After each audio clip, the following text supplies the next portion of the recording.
There we go. Hello! It's Wednesday. I think we're all set We've got and no ready to go. Wednesday workshop. Yeah, there's no witty entrance today. There's no witty start to this stream. Which is unusual, but, you know, today we're doing materials, so, you know, it's going to be quite a bit more relaxed today. Because we're just going to go over how materials are made, I do believe. Mm-hmm. Adjust them, edit them, Yes. and play around with them. Which are available as well. Yes, and thank you for the follow. Much appreciated. And we have a Welcome, first-time chatter there as well. Grandmaster... What's that? Grandmaster Shifu. Zifu? Shifu. Shifu? I don't know. But yes, welcome to the workshop. We have a new backboard. Ravy sort pretty. of blends in with it. Yeah, I'm half here because of But anyway, if you guys have questions during the stream, just remember to put a question mark at the end of it. It'll come up on our little display board here, and then we can answer those for you after we've done with what we need to do. So I'm going to leave you in the capable hands of Aegis and Ryuvi. Yep. Our Thanksgiving turkey. No.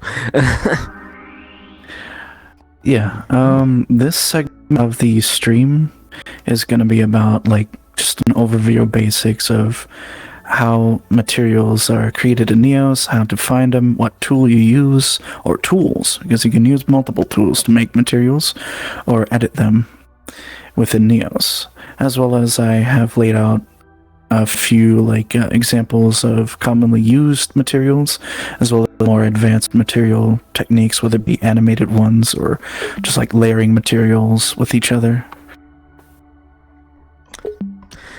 Well, Okay, Brace he's gone, disappeared. Do you want to but, head over and we can get started? Yes. All right. So let's start with the tools that we use. Can probably have the camera switch over to my. So yeah, I do have the tools on me too. So, yep.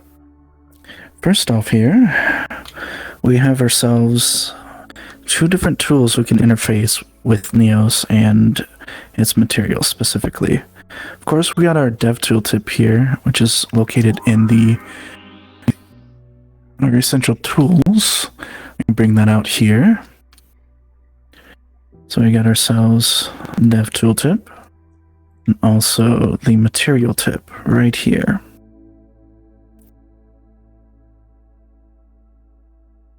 So since I got these here, let's start with the material tip, because this is specialized with materials.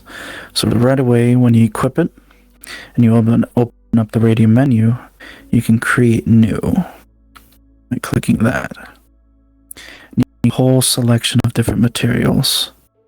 Now in this case, I'm going to use PBS Metallic to show that this is what happens when you select the material and create one. Actually, we don't need that anymore. So you have all like your options here in the material, but you also have the material itself here. Say if you have just a material around and you want to open up that menu again. I'm going to take this material or either grab it with my laser or with my palm and slap it in there and let go. So it'll slide into place into this little slot. Then I'll open up the material or radio menu again and give me extra options. I can also create a new material still, also converting the material and all of its settings to a different type of material, or editing the current material, which brings up that menu inspector that we had before. So I'm going to make it red in this case. And I also create a copy of this material too. Now, if I created a copy of this material and say I edit this material to be, say, green, it does not change the other material because it's not identical. It's a copy of the original material. Now, another thing you can do with a material tooltip is if a object, say this floor, has a collider on it and has the proper material set on that object to where you can get the material data, you can simply point at the object you want to get the material of, hit the secondary, and it will apply the material into the little orb slot here. And then if I edit, you can see all the attributes of the and settings of the material right there. It's a PBS specular right now. And we'll get into the details of what all of those different slots mean when you're looking at a material in the material inspector as well down the line. Another thing to quickly brush over is when you equip the dev tooltip, you can also open up the radio menu, hit create new, and there's the options of materials, and you can see all the different types of material spawn just like the material tooltip. So I'm going to do PBS specular, and it does identically what you can do with the material tooltip, just with a few extra steps. Mm-hmm. Colza has a question. Does something have to be metal to use PBS metallic?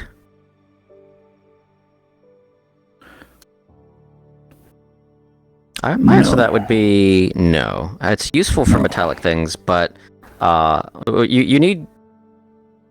Yeah, you can use metallic for things like rubber, shiny rubber, or glass even, an assortment of materials like that. But of course it is designed for metallic, but it has a wide variety of uses, just like specular. Mm-hmm. There are some examples that I've provided here that you can take a look at that I'll post on the board once we're done. Mm-hmm. What else was it? Oh, how to apply materials using the material tooltip. So, for example, I am going to make a torus. Just a donut-shaped object here. And it just has a plain material on it, a default one. So I'm going to grab this wood material that I took from the floor, slot it in there, and if I point at it and click the trigger or primary, it applies the material onto it. Although it's very tiny. Yep, that is tiling. We can get to that a bit later. This is just simply applying materials. Now there's multiple ways of applying a material as well.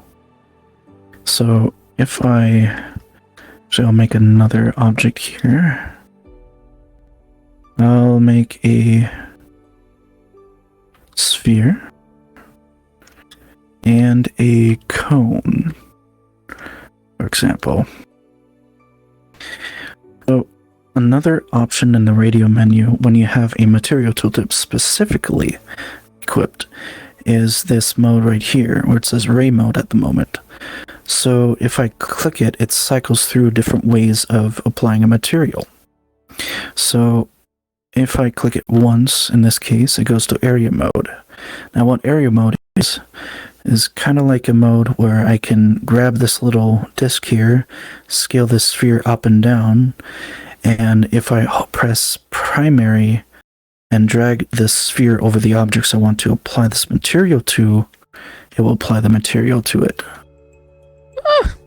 I'm wood. Yep. in specific, the material tool has 4 different modes: ray, area, object global, I think, global, and scene and global. scene. So object global would mean like if you have a root object, an object with like a whole bunch of meshes or materials, and if you apply one of the material or an object that has one type of material, it will apply it to, actually, we can do it to this place right here. I'm going to take this green material, and everywhere that has the this flooring here will change. So if I switch this to object global mode, Green. actually maybe not that, maybe the walls have much better look. But everywhere that this object has that shared material, it will apply it to it. Guess that's not really a good example Well, either, unfortunately. we can demonstrate scene global mode. We have Yes. multiple boards around here that all use the same material. And if you have scene global mode, well, I can't cannot click on the apply it boards. because it's well, global. actually, Although these right here are not part of the building, but they share the same material. Same with this orb technically, but I'm not sure if that will apply it. But if I take this material and switch the material tool to scene global mode, hit the floor, boom. changes the material everywhere. Yep. Good if you have a material that you want to replace the world throughout the whole world, and Just like you the want rocks to right replace there. all instances of that material. Yes, although I don't think we want our rocks to be green screen green. Yep, otherwise people can chroma key whatever they want, but Don't give them ideas. yeah.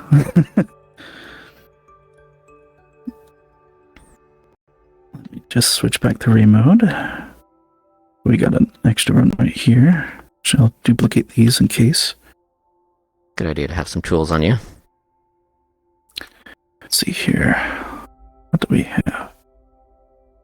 Okay, we already answered that one. Substance Painter settings for Neos in the Discord if anyone needs. Yes, that is a good thing to post about. Also, hi, Rue. Yes, also hello. Rue in the chat is talking about settings for Substance Painter. Now, there's certain like settings you can use for Substance Painter to optimize your output for textures, whether it be specular or metallic workflow for PBS materials and Neos. If you're using Substance Painter to create textures, you can check that out in Discord in which channel?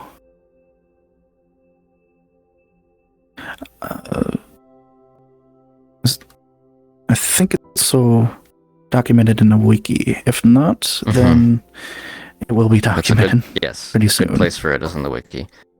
Anyhow, we have a whole list of materials here. These are let me step back a moment. Neos provides a handful of default materials and shader types that you can manipulate and create a whole assortment of different kind of shaders and materials for the worlds that you want to build. Provided here that we're going to go over are a large list of, or a list of these that are very important that are used widely, like PBS Metallic, Unlit, and etc. Of course, we've already talked about specular and metallic, but specular, which is this orb here, and the orb that is related to this panel is always going to be left to it in this case. But specular is good for where if you want to make, say, glass in this case. It's transparent and reflective. This can be done with metallic, but I have noticed personally that you get slightly better results with specular. And that's what the Windows of this building is using at the moment, is PBS specular. Actually, this is the same exact one. So if I change it, kind of changes so I can tint the windows. Specular also allows you to change the tint of the specular highlights on the material, hence the name, whereas PBS Metallic doesn't necessarily let you do that. So clicking on this specular color right here kind of adjusts how it's shown. Yes, the hue of the reflection. Mm-hmm. And the intensity of the reflection. So it goes all the way up. Regards of intensity, can't really see through it, even if it's transparent. And the alpha on the specular map, for example, controls how smooth or rough it is, versus Actually, it's on both of them. the versus on the metallic where there's 2 sliders available. Yep. But technically within the texture, it's actually both the alpha channels. Yeah, you're right about that. Got confused a little bit there. We also got the metallic here, and it has all these different sliders as well too, as Ravy noted. Let me just select the walls here. I can change the smoothness and metalness, like that. Of course, change the color, emissive color. We can go over these texture types in a later stream as well. Because that's it will be a video, huge segment. You're right.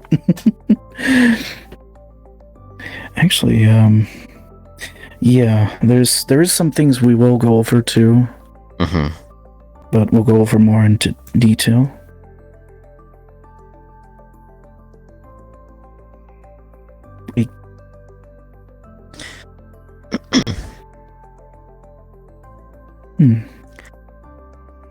Well, going back to these for just a second before we move on, the main difference, I would say, between specular and metallic is with metallic, you can control how metal something looks. However, you can't control, say, the color of the reflections or the specular highlights, as it's called. Whereas with PBS specular, you can control the color of the reflection and the specular highlights. They both provide roughly the same thing, but they have their individual use cases, I would say. And different workflows to how you're setting up your textures for it. For most PBS materials, there is both a specular and metallic variant each. Like the next one we have here is dual-sided metallic, but there is also a dual-sided specular. Something to note going forward. To quickly demonstrate dual-sided metallic, I got this quad here by spawning it using the dev tooltip, and as you can see, you can't see the quad from the other side. So that means this is a one material. And so I'm going to take the material off of this and place it there. Now you can see it. It is not duplicating the mesh per se, but how it's rendered. Yes, it shows both sides of the faces in this case. Good if you need, say, if you're wanting to show something that's infinitely thin, just one plane. Normally it would only render one side, but say you want both sides to be visible. That's one way you can do it. Like, say, a piece of paper, you'd need something like that if you haven't made the object dual-sided already. Here's some other examples too that have just specific uses. This one's PBS rim, and it has a little glow around it that you can change the intensity of by selecting the rim power and changing the color of as well. This gives your objects or anything you apply it to a sort of rim light effect that you can hello. And you can see how with when the object is facing you, you just see the color of the object. Otherwise, you see around the edges, you see it has a bit of a glow. It can be useful for different things. And I probably looked kind of funny there, being half rim metallic. Actually, it's probably better off by glowy. And just like the default PBS metallic, PBS rim metallic inherits a lot of the various settings that it has, like the color of it, if it's emissive or not, if it's metallic, how smooth it is, etc. It has, of course, a few extra features which allow you to do things like the rim color, the rim power, and so on. Now, the next one I think is a really fun one and is used for all sorts of things, including whisper spheres or whisper rings and things where you want to see objects intersecting. It's intersect metallic, actually. And in this case, we have a very transparent sphere here, and whenever an object intersects with it, you can see where it does so. I think something like that would be quite useful for, say, a force field or something like that. Mm-hmm. The next one here is PBS triplanar metallic or specular. And what it does is it projects the textures that you put onto it in a different way than it usually would via the mapping of an object or mesh. It just projects it via the top or all sides pretty much on a global scale. So if I move this cube around, you can see that the texture does not rotate with it and kind of just gets projected onto it. It's useful for things that do not have a UV mapping or poorly UV mapped things where you can't really do much. We have a question from Gun Griffin. How expensive are materials like triplanar and like this and such?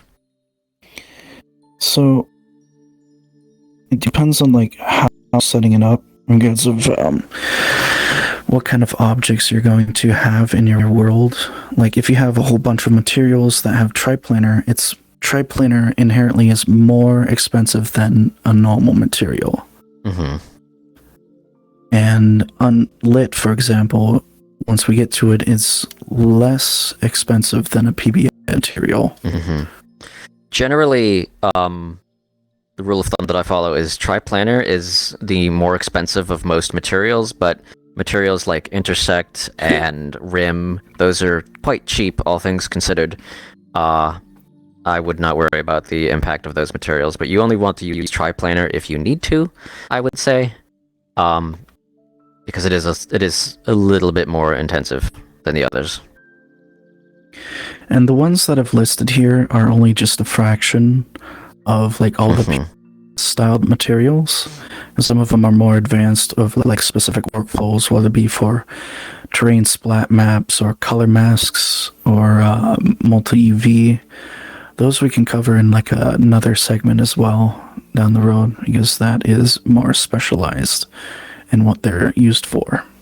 Yes. Especially splat maps are quite difficult at first to know. The last PBS one that I wanted to showcase is the Verneuil. This one's like a neat, unique one. And if you've been to the old Neosub, you'd probably seen this thing. This type of material. And it has that kind of crystalline look to it. I can kind of tile this up here. And you can see it. The roughness, the scale of the edges, the different parameters here. It makes some very interesting looking, like, I could see this being used, say, as cracked stone on a road, for example. Or mosaic of glass. Mm-hmm. Another example of this, let me just undo here and place that back, is I have this, we'll get to animated materials after we're done with like the static ones, but I just have to show this one where it constantly shifts. This is one thing you can do with the material as well. Mm-hmm.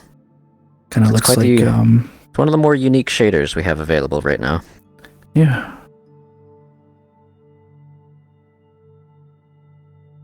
Also, that was quite bright. Yeah, it is. I can always adjust the bloom later. Mm-hmm. Moving on from PB materials, we have the Zyxy Toon material at the moment here. This is currently the only Toon or non-PBR based or unlit material that we have available. It's quite... There are a lot of settings to it, and it allows you to get biased or non-realistic results, Toon-like results. Like you can give something a black outline, or change how shadows behave on something, and etc. Oh, hello.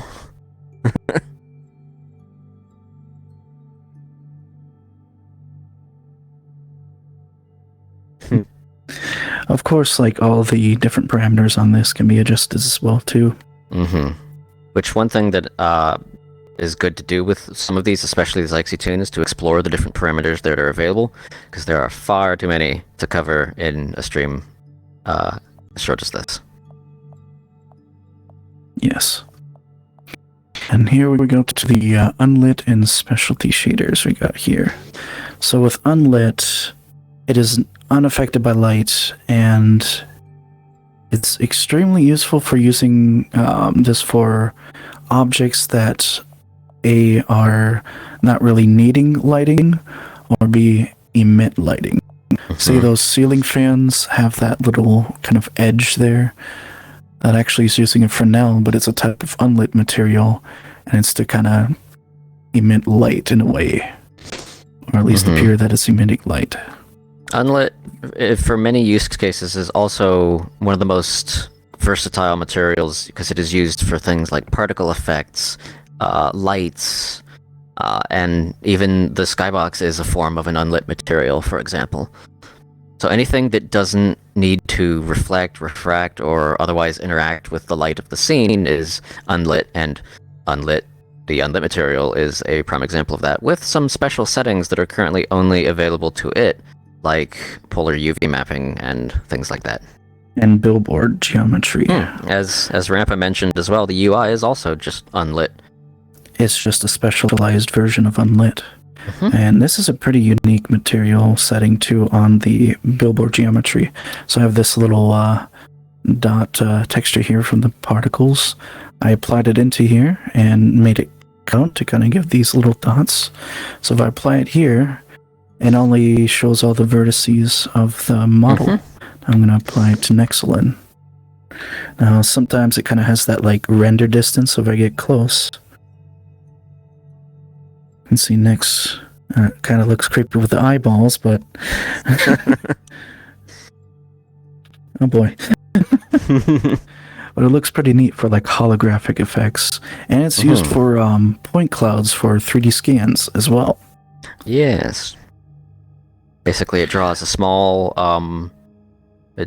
square, a small quad, for every vertex of the mesh that it's applied to. Yep, and you can apply any texture to it as well. I believe we do have some questions on the board. Or should we just finish this segment and look at the questions? Let's finish this. We only have a few materials left, and then I think we can get to questions afterwards. Okay. Here we have the Fresnel material, which is the one that's used on the ceiling fans and actually gizmos. The Fresnel material... arrows and the dots. The Fresnel material allows you to define not only two different colors, but two different textures based on if it's on the rim of the material or it's on the center. Basically, if the surface is facing you or facing away from you. And one neat feature you can do with the Fresnel material, sorry, and the blend mode set to cutout is cutout will only render the material if the alpha is above whatever the alpha cutoff value is here. And right now I have the near color alpha set to 0, but you can see it because we're rendering everything. But, and this is something that I've actually used a few times with spheres in specific, is say you want a circle, but it's a sphere. Well, you can drag the alpha cutoff up, and you'll see it only renders the outside, because the outside has more alpha than the inside. To really demonstrate this, if I change this to alpha, you'll see it's opaque on the outside and completely transparent on the middle. So with cutout, I'm just choosing what value this is cut off at. I use this quite often for rings or 3D rings in a way, but it's a shader, not geometry. So where's an icosphere? Actually, I'll spawn one out. This is actually really cool. I'd like to show stream. I do have a shape tip on this. There we go, icosphere. Now let's apply that material. So the icosphere is flat shaded, whereas the material orb is by default smooth shaded. But with a flat shaded material, it does an interesting effect with Fresnel where when I change the cutoff, it changes it in this interesting manner, which could be useful for, say, a shield of some kind or some kind of deflector material. Now, if I take the alpha and swap them, then it will only show the near side, no matter which direction you look at it. For example, If I change it to alpha, you can see why, because now the near side has more alpha, or it's more opaque than the rim. Fresnel has a large assortment of uses, of course, but this is one of my favorites. Leave that there. Now here's a material that I used on occasion to kind of check the geometry of objects, and it's simply called the wireframe material. And you can play around with the different parameters. It also has a similar effect to Fresnel, where like the outer rim of an object is a different color than the inner of an object. So one note with wireframe is you want to use it relatively sparingly, because it is like triplanar. It can get quite intensive if you have it on a lot of models that have quite high geometry. Like yes. me.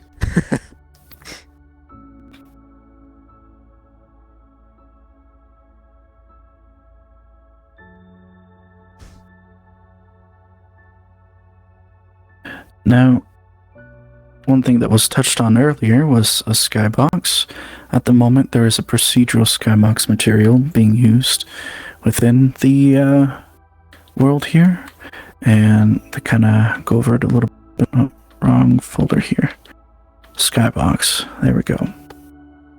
This is a material that's usually by default on a world that you make from scratch. It's kind of hard to preview it because of how it's rendering. So it's kind of rendering in the background here. And has all these different parameters to kind of make a nice sky, simple sky. Although you'd have to make your own clouds or like sky elements. But what it's used for is, actually I'm going to take this outside, is for adjusting like how the sun looks, how the atmosphere quality, or what's it, thickness. So make it 7. You can't see anything. See, there we go. Now the atmosphere is very thick. It's almost like tropical in a sense. Miami, right there.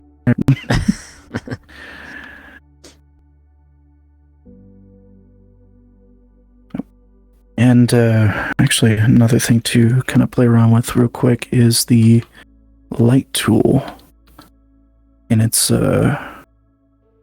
sun mode. Soft shadows. Let me change the color to be a slight tinge. Another thing about this shader is I can move the sun in this procedural shader wherever this is pointing.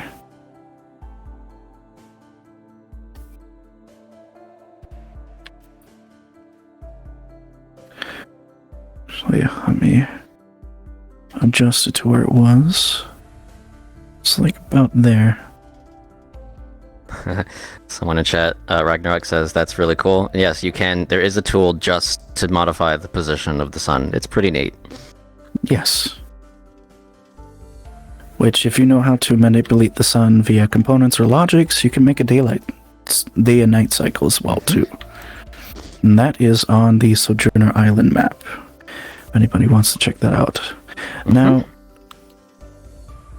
not only you can use that procedural skybox to make a skybox, but you can also utilize existing equirectangular images, which kind of look like this, where it kind of wraps around into a ball. That's kind of probably hard to see it in...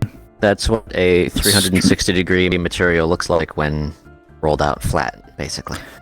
Yep. There are a lot of free ones available out there. HDRI Haven is a good example as well.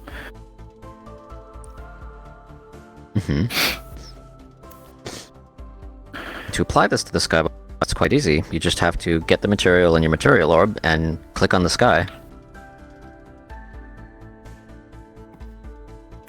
Oh, right. Really bright. But you can see the skybox material is now applied to the sky. That's all you have to do.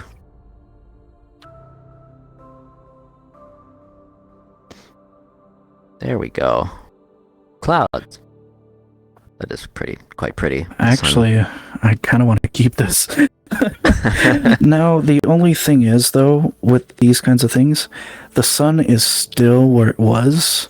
So usually a good thing to do is kind of to match the lighting as well. So I'm going to do soft shadows. And let's do a little bit more orange tinge to it. And move it about... Oh, man, that is bright. Mm-hmm. As the meme would go. That was bright. It is a good bit darker in here now, though, but that's okay, I think. Well, that's where we can add some lighting of our own.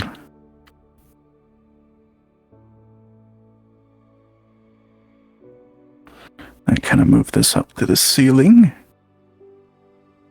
There we go. Now, Okay.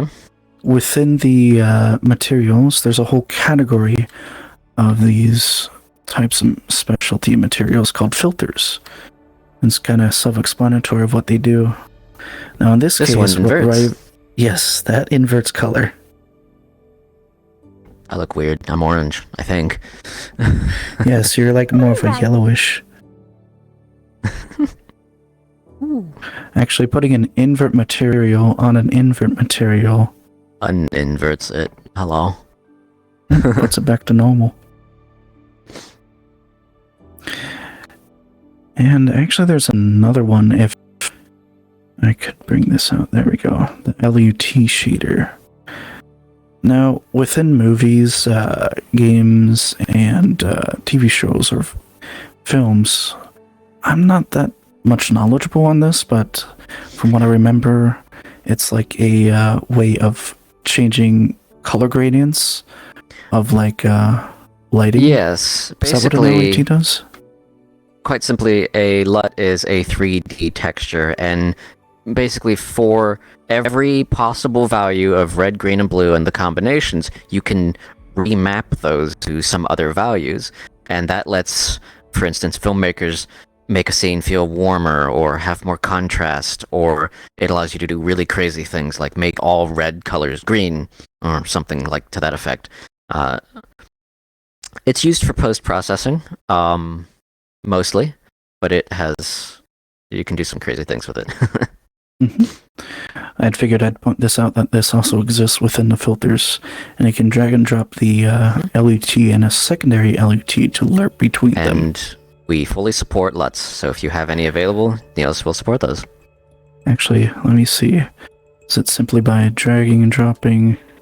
Okay, yep. So I dragged and dropped the not material, image, and it has that option there for a LUT.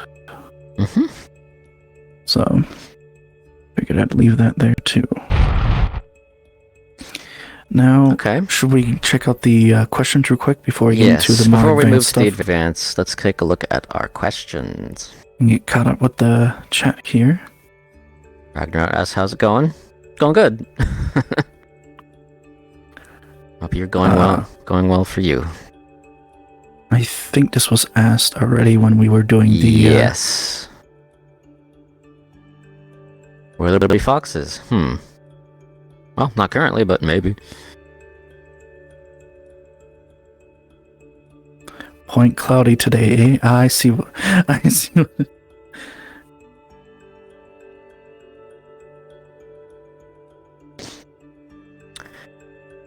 Is there a procedural material that can do a night sky? Sort of, yes. Unfortunately, but not well, really, but... We can do the sky, just no stars. It's actually the procedural sky material, like what we had here before we made it a 3D projection material, a Skybox texture.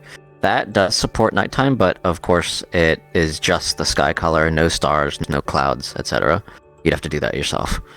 Don't forget the moon, or moons, depending on what location Yes. you were on. Bruce asked, are we going to showcase material masks? So that applies to unlit materials. I think that goes under, like, textures, though. Mm-hmm. I think so Kind too. of just overview. That would be of- better to showcase when we get to textures. Yes. Yep, whether it be tiling, coloring, texture types, and such. Mm-hmm. Blue Ball asks, I've made a LUT before, but I could never figure out the best way to use it. Any suggestions? Well, as I would say, as post-processing, in some worlds I've seen the world developer will place this sphere around every user's head, or around the local user's head, technically, and it is a LUT material so that no matter where the user goes, it applies that post-processing filter. I can see it being used for, say, you want a specific kind of color grading when you're outside versus when you're indoors. I think that answers your question. If not, then ask another. Oh, I think I know what Rue is talking about. But to answer Malin Drine's question is yes, it is stands for lookup table. Yes. Rampus says the roof might need some railings. How about showing that off as working with procedural meshes? Huh. Yeah, we can do that. Yeah, a different segment, of course. Mm-hmm. And I think I know what you're talking about, Rue. To answer your question, the PBS color mask or color splat, that is a really advanced kind of shader to kind of go over it. And it's not only setting up the material, but also textures. And I'd rather first get those two segments out and then kind of go into those advanced. Of course, advanced you can ones. always explore these materials yourself if you're curious. And we'll be available here after the stream as well if you would like to come ask questions to us. Yep, and that kind of goes over with Gun Griffin's questions. Yep, is there material mixing with masks? Yes, color mask and color splat. Under the PBS folder when you make a new material. Mm-hmm.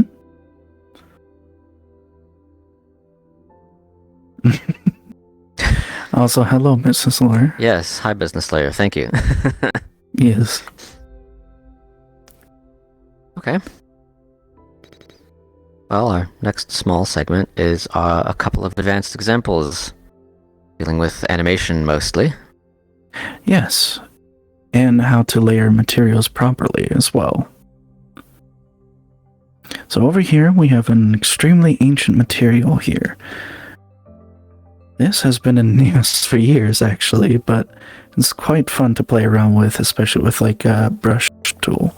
Now, the thing is with this material, it's actually animating the texture. Now, there's a couple ways of setting this up via logics and or components, of course, like we were doing with setting up the doors or setting up the elevator. This specific example, being that it's quite old, actually uses, as we can see here, just a tiny bit of logics, when this can also be done with components as well. You want to unpack the logics to kind of show what it's I doing? have no idea how messy this is going to be. We'll see. Oh, not messy at all. Yeah, this is some old logics. You can delete it quick.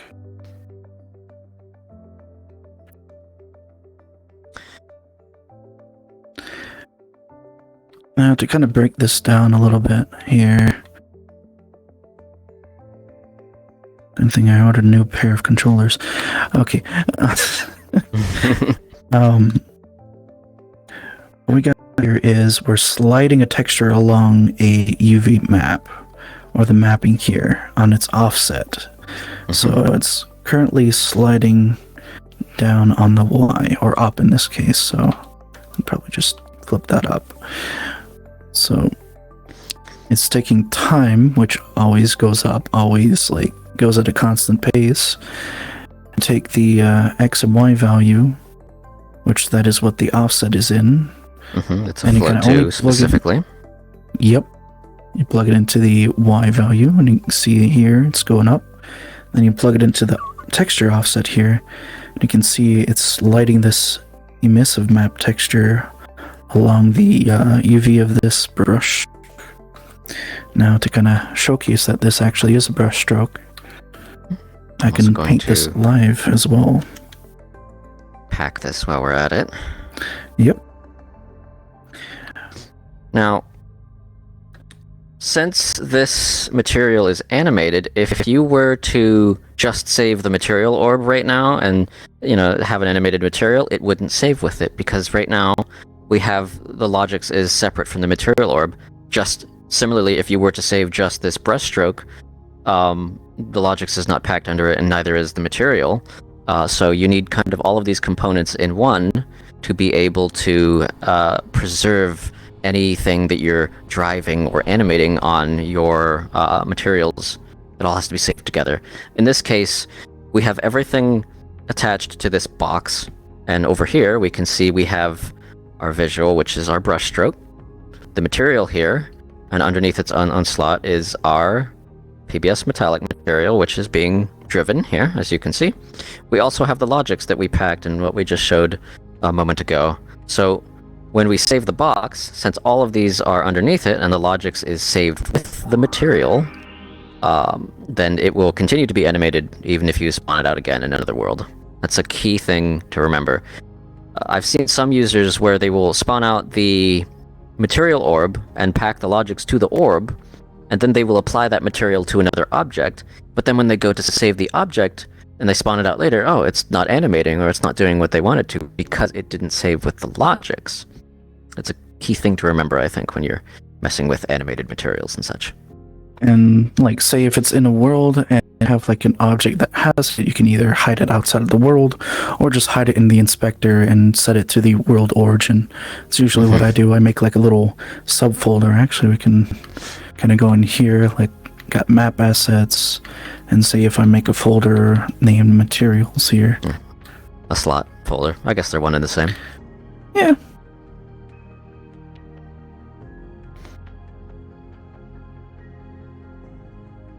And then kind of subcategories of different materials. Say this is the sky material and it has a animation, or this wire material right here. You can Also, apply all the components and logics onto it. one quick thing while we're talking about slots and materials, is when you're applying a material here in Neos, it's actually quite smart about how it's applied. So I have this sphere here, and let's say I want to apply this animated material to it. Well, instead of getting a material tooltip and grabbing the material and clicking on the sphere, say you wanted to do it, you're working on an inspector, you don't want to break your flow, what you can do instead is, if you have a material here underneath a slot, and it is the only material underneath this slot, which in this case, the only material we have attached to the slot is a PBS metallic, I can grab the slot itself and drop it into the material slot of our object, and it will actually get the first material in the slot without you having to open it up, for example. I do it all the time. Especially when dealing with avatars, you can't normally apply a material. So say if I this material, for example, and apply it to Nex, say for example his feathers have a different material than his body or his armor. Unfortunately, when I just click it with that, I can't really specify the location of it, because what it's doing is it's taking a raycast, like a laser, pointing at something that has a collider. Now, it also applies it to all material slots instead of just one. Yes. So but you might not want that. Yep. Exactly. So the only way to really adjust these materials is by going into the inspector. And for example, actually, let's try the undersuit, for example, right here.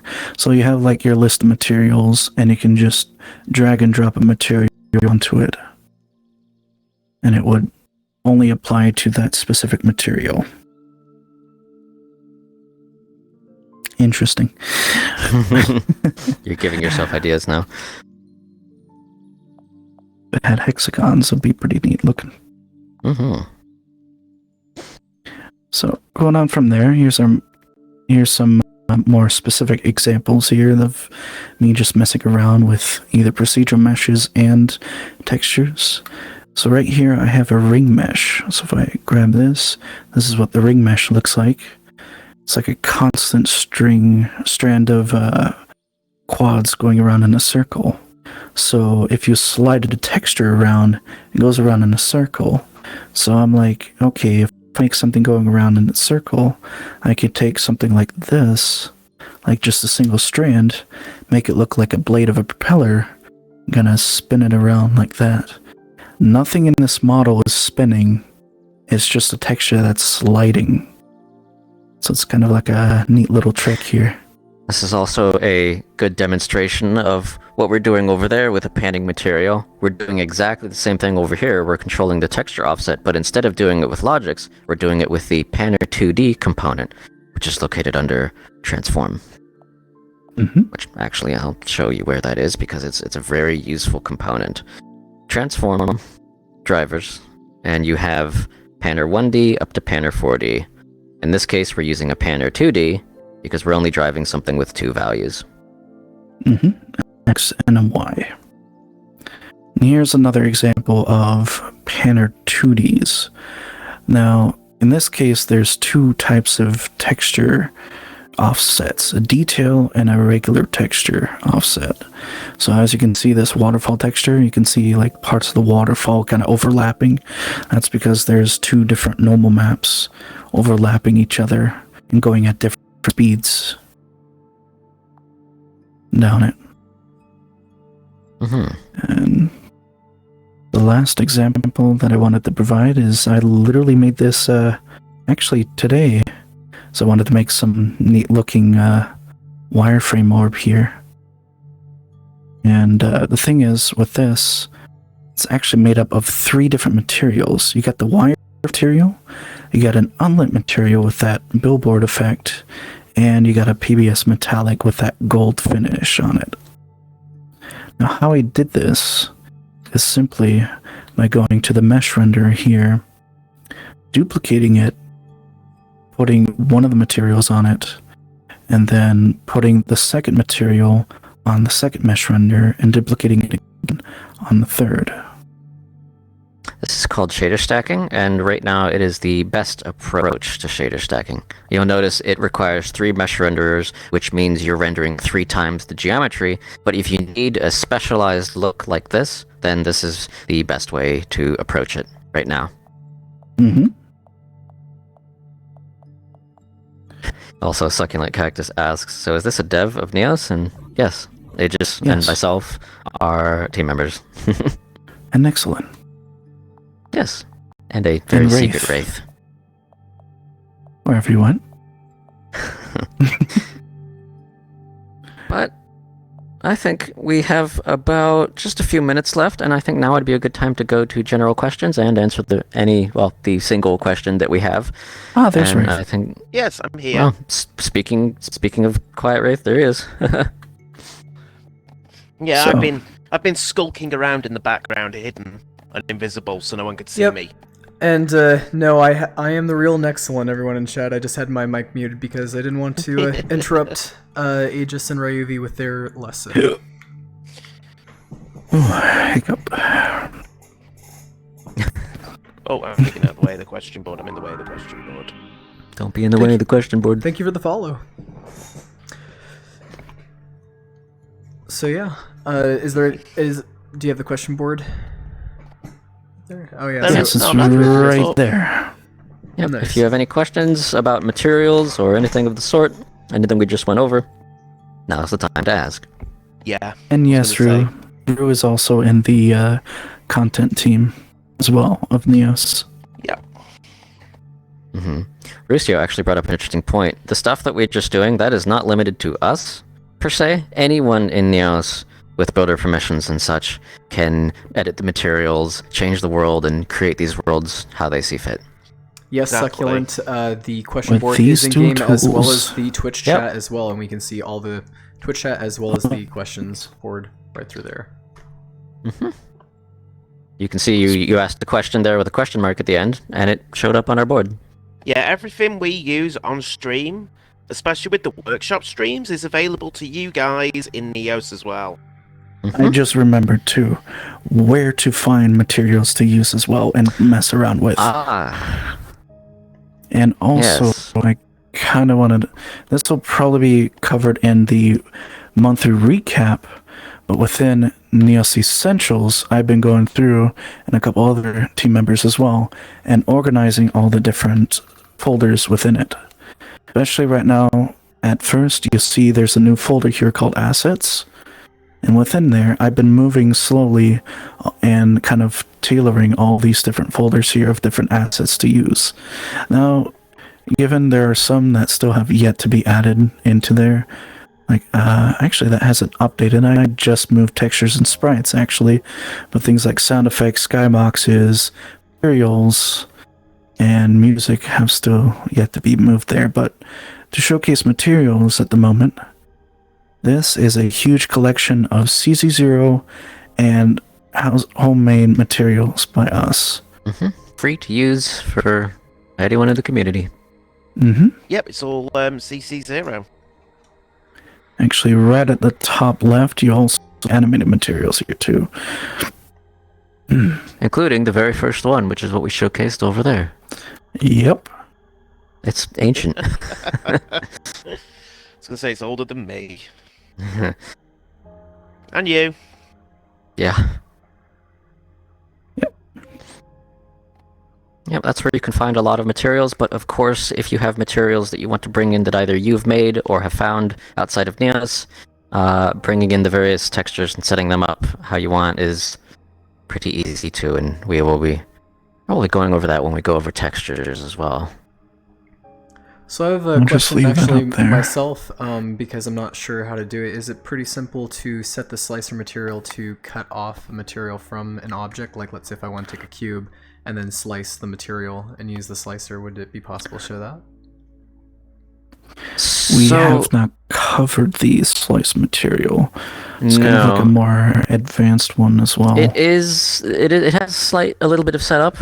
For me, the best approach for the slice material is using a little bit of logics to get the.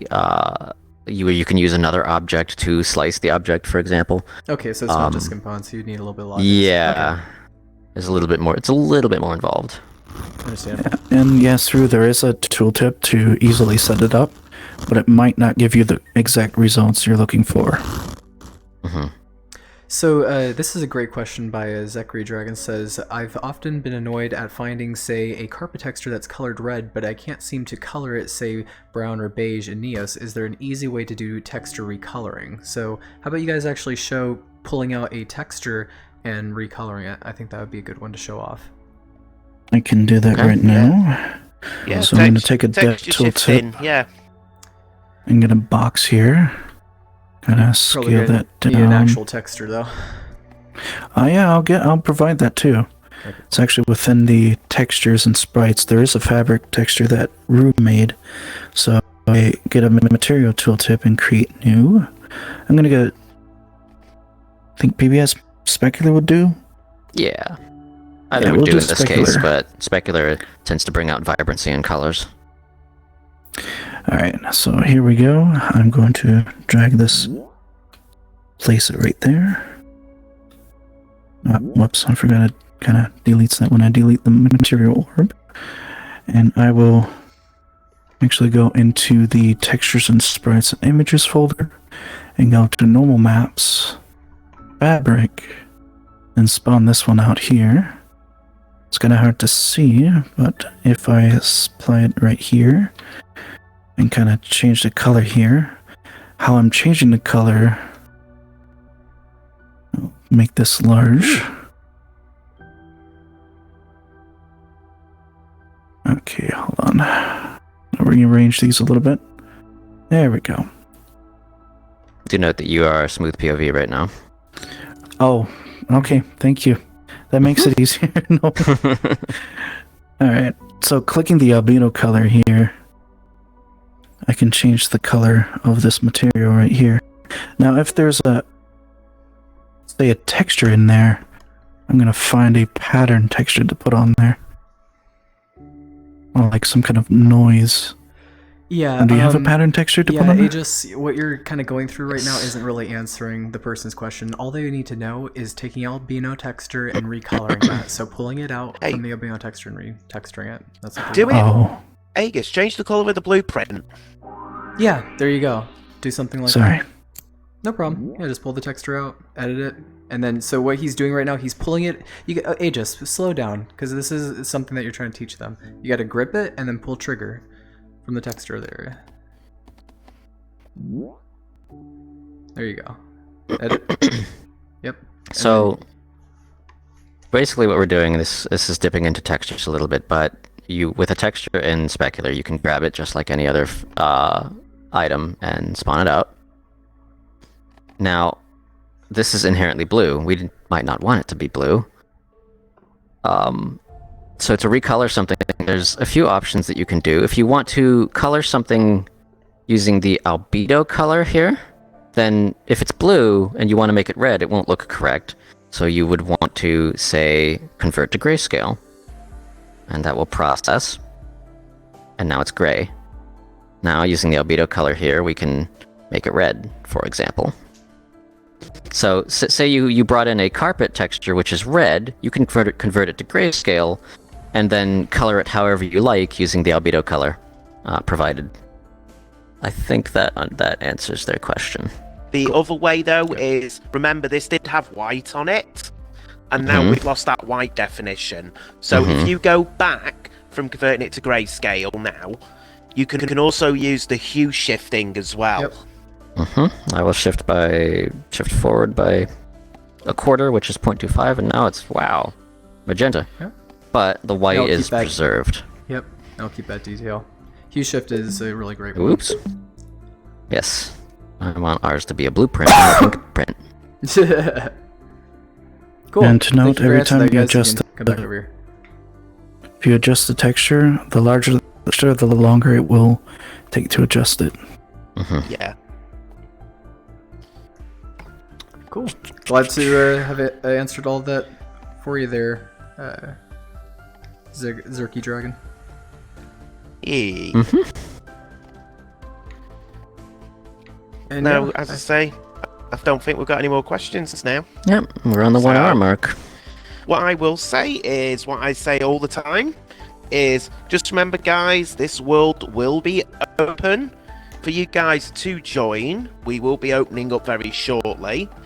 And if you look for Workshop Wednesday in the active sessions list, you can come join us, hang out with us for a bit. We can also take questions and, speak a bit more, one-to-one basis. Definitely. So if you guys need help with something, feel free to come in and ask us. Yep. We'll see you guys inside of here. Thank you so much for joining this Wednesday's workshop. And I hope you all have an amazing day and enjoy your Thanksgiving if you celebrate Thanksgiving. Yep. And just a note as well, next week's workshop will be a little bit different because it will be the 1st of December. So we're actually going to be doing something. I'm not saying what, but we're going to be doing something. And Special. also, we have our showcase stream on Friday with Nex. Yep. Keep your things being submitted through as well through the forums. Did we get quite a feugh submissions so far through our forum? I've seen a couple, yeah. I haven't actually checked. I'll be checking over them on Friday morning, my time, which is about 12 to 14 hours before the stream starts. So if you have got anything, it's been posted on our announcements channel by Nexcellent. So go fill in that form. Also, if you've got anything at all that you would like us to do on the workshop streams, please fill in our community feedback form and let us know. Because, you guys can say, oh, hey, you haven't covered this yet, or I want to learn about this, or I don't like how this is done. Do it differently. That's what this community feedback form's for. Yep. Okay. So, have an amazing day, you guys. We're going to be ending off the stream. Yeah. Do we have anybody that we can write? I will find someone shortly. Thanks all for watching as well. Thank you all. Thank you all so very much. See you And next yes, it's time. very, very nice meeting you all as well. Nice to have Bye bye. new people commenting.